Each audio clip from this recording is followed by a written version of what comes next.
I'm sure you've heard the news about Metoprolol, but what does it actually do? Let's find out. Lopressor or Metoprolol is part of a group of meds called beta blockers. These work by blocking adrenaline's effects on your heart and blood vessels.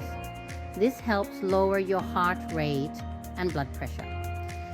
Metoprolol is often prescribed to manage high blood pressure, helping prevent strokes and heart attacks.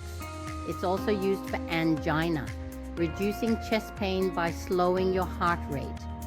Additionally, it's essential after a heart attack to improve survival by easing the heart's oxygen demand. And for those with irregular heartbeats, it stabilizes the rhythm to prevent complications. Lopressor is usually taken as a tablet once or twice a day.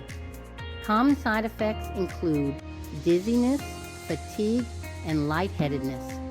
Always follow your doctor's guidance and ask about any concerns.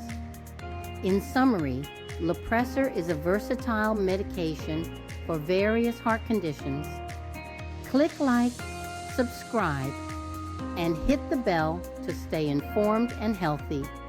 See you next time. God bless.